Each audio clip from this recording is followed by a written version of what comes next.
All right, the Pokemon market is showing cracks. What do we do about it? Are they really as big as we think? Is there a way to mitigate these cracks and actually see good potential in the Pokemon market for investments? Let's take a look right after this.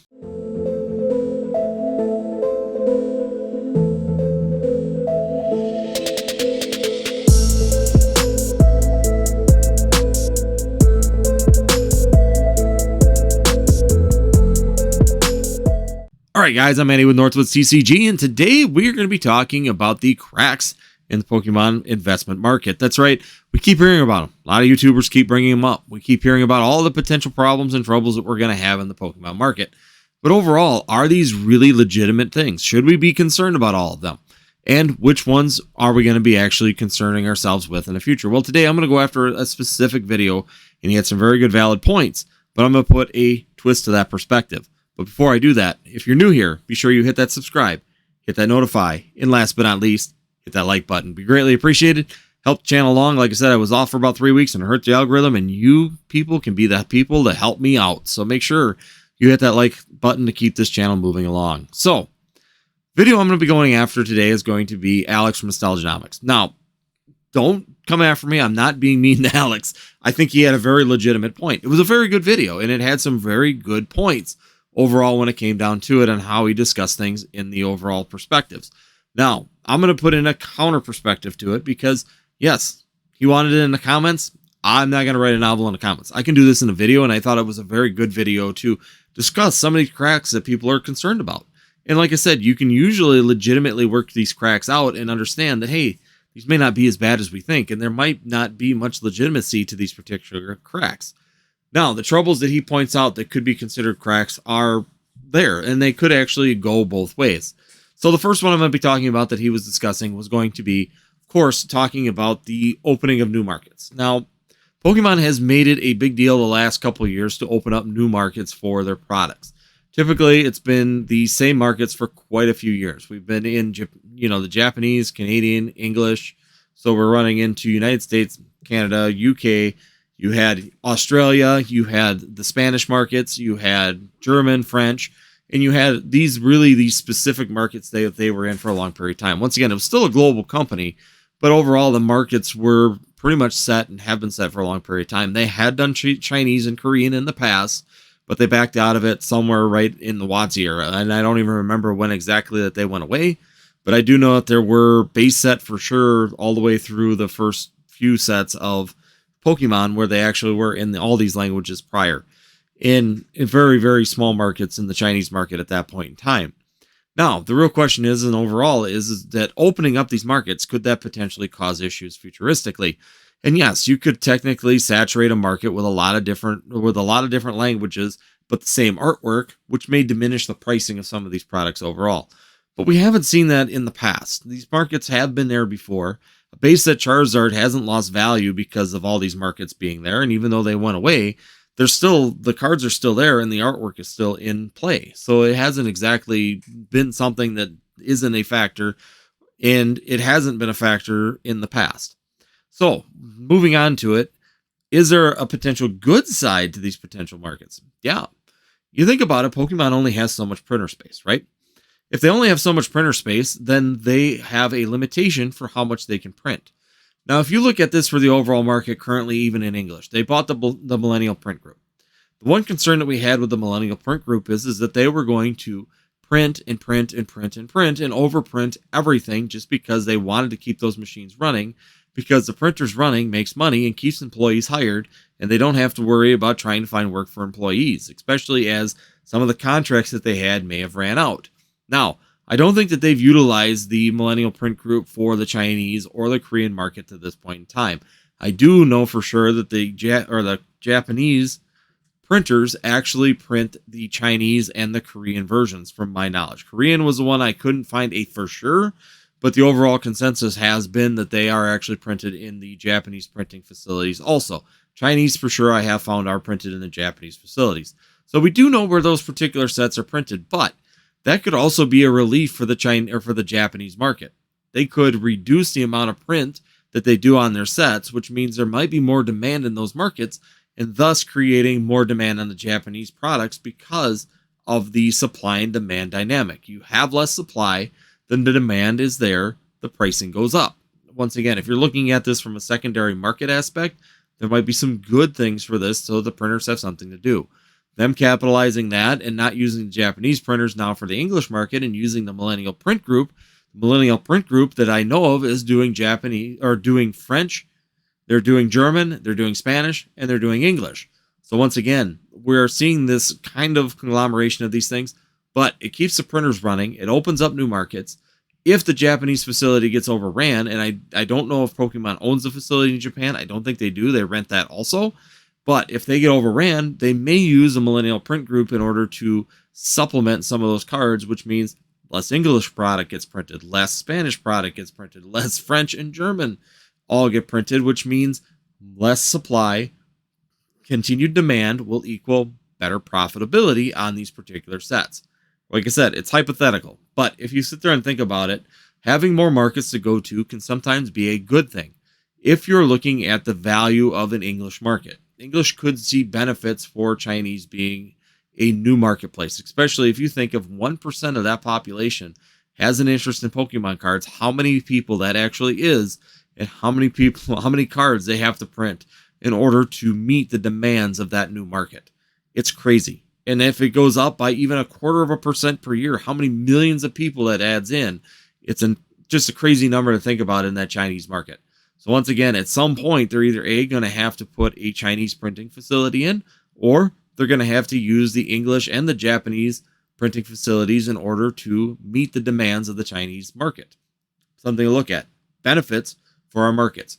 Now, I'm going to talk about the overall products that are available. So products that are available when it comes down to Pokemon TCG have varied for years, and they've continually done new tactics to try and bring out new markets for selling their products.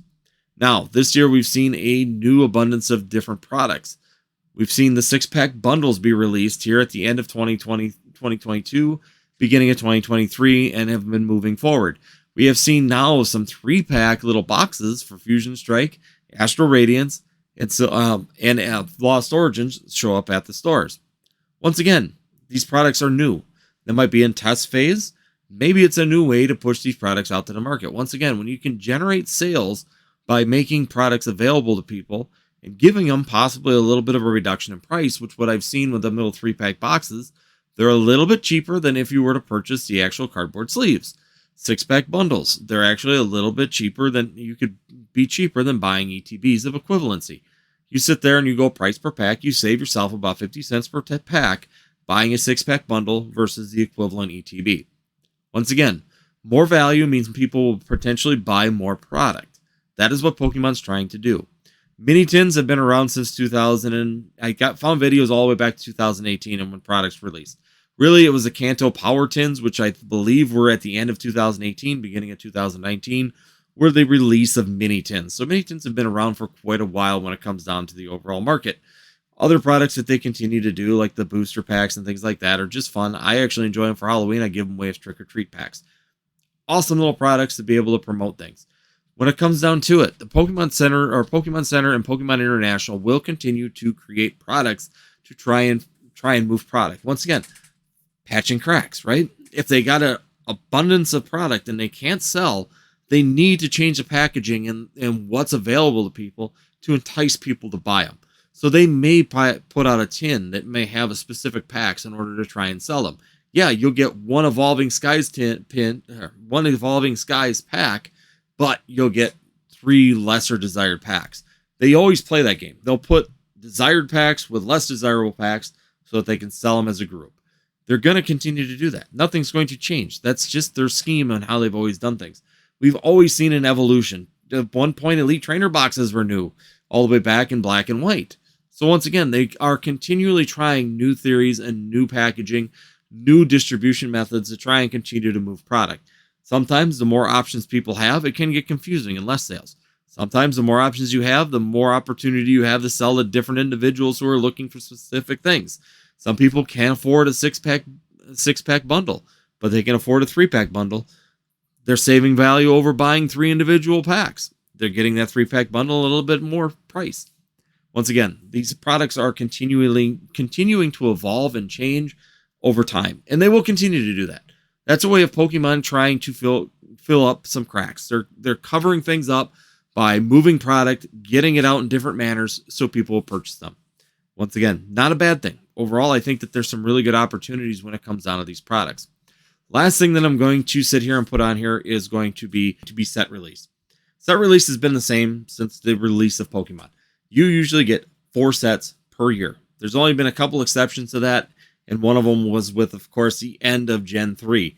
There was only 3 released in that particular generation. So it changed that dynamic when it came down to it at that point. But otherwise, Pokemon is pretty much on a set schedule of 4 sets per year. It's usually a quarterly release.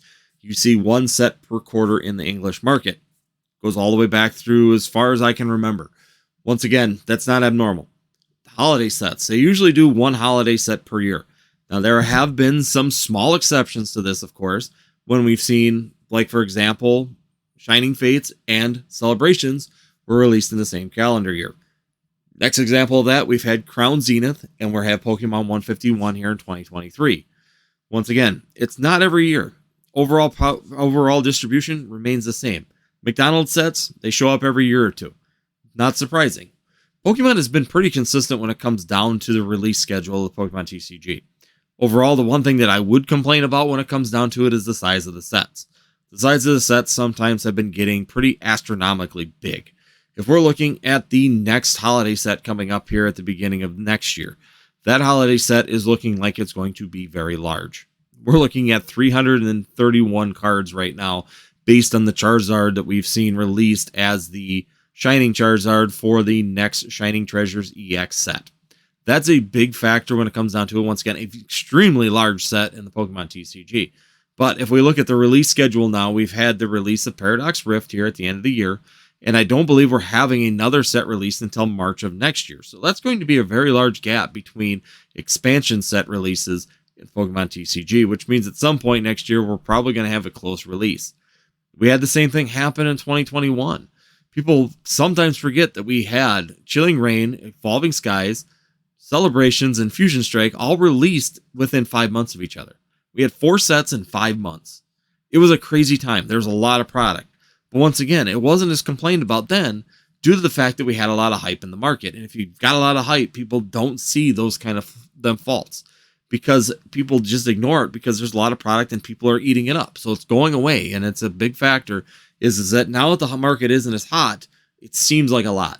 It seems like we're getting set after set after set. We don't get a chance to enjoy this set before the next set's released. It hasn't changed. That's exactly what Pokemon's done forever. They've done that since 2019. When Unbroken Bonds was released, we already knew Unified Minds was coming. It's because the Japanese market has already got the release typically, and we're just waiting for the English release, so they release the name as the last one's dropping. It's just a constant hop, skip, jumping over each other. It's leapfrog. Leapfrog at its finest, and it's the way the Pokemon's always done it, and it's the way the Pokemon's always going to do it. And once again, it's just going to be that way. It's not going to change. It's a playable game. Pokemon's looking at the tournament factors of it. They continue to try and keep new, fresh ideas in front of people, new cards, new sets. So once again, don't be too concerned with the release dates. Pick the sets you enjoy. If you don't like Paradox Rift, don't go after Paradox Rift. If you like Obsidian Flame, go after Obsidian Flame. If you like base set, go after base set. If you're stuck in Sword and Shield, stay in Sword and Shield and love it. There'll be a new set that'll eventually you'll enjoy. Pokemon 151, gonna be plenty of product. Continue to stay in Pokemon 151. Enjoy it. Enjoy the sets that you want to enjoy. If you're looking at an investment, if you enjoy it and you want to buy some of it to put away to sell later, do it. More than likely, you're not the only person that enjoys that particular set. If you don't like a set, chances are there's probably a lot of people that don't like that set either. Some other people may. It's just give and take, guys. So once again, take what you enjoy. Do what you enjoy. Invest in what you enjoy. This is a collecting and investing enjoyment hobby. If it becomes a job where all you're considering about is just the money and how I can be the most profitable, but you're not enjoying Pokemon any longer, it's probably not the right investment opportunity for you any longer. Granted, the last 3 years have been great for that. If you wanted to make a quick buck and you didn't care about the cards, fine, jump in and do it. But if you are actually into this and you enjoy the hobby, if you enjoy collecting, try playing a game. go to your local LGS and just ask them to use a trial deck. Most of them, my LGSs all have trial decks. You want to play a deck? They've got one for you. Grab a deck and go have fun. Try and meet some people, talk to people, be in a community setting, and then you really get a glimpse on what's actually happening at Pokemon TCG. And those glimpses give you ideas of what might be the best products to buy and where the best opportunities are in this market. My best insight and my best information comes right from the field, right from the people that are actually playing it. So once again, there are always going to be cracks in a hobby. There's always going to be cracks in investment, whether it's the stock market, whether it's mutual funds, whether it's stocks and bonds, whether it's a savings account. There's always faults. There's always cracks. Whether or not you can mitigate those cracks and those faults is the bigger question overall when it comes down to your investment. Make the best decisions that's good for you. Put your money where you enjoy it. And if you enjoy it, those cracks won't matter. And typically, they don't open up in the fissures. Once again, the actual foundation of Pokemon TCG is very solid. Stay with the basics. Stay with your booster boxes. Stay with your ETBs. Stay with those basic products, and overall, you'll see some really good value in the future. Once again, guys, this is my information I have for you today. If it was good information and you enjoyed it, be sure you hit that subscribe. Hopefully, I've earned your subscription today. Last but not least, hit that like button. Greatly appreciate it. Hit the like button. Help this channel out and keep things moving. Once again, if you do like this kind of content, check out the 2 videos at the end. Definitely some great information in those. Once again, not picking on Alex, just responding to his video. He had a really great perspective, really great point of view, and definitely I can see exactly where he's coming from. I just want to give you a different perspective from where I'm seeing it when it comes down to it. So once again, guys, thanks for watching. We'll see you next time here on Northwoods TCG.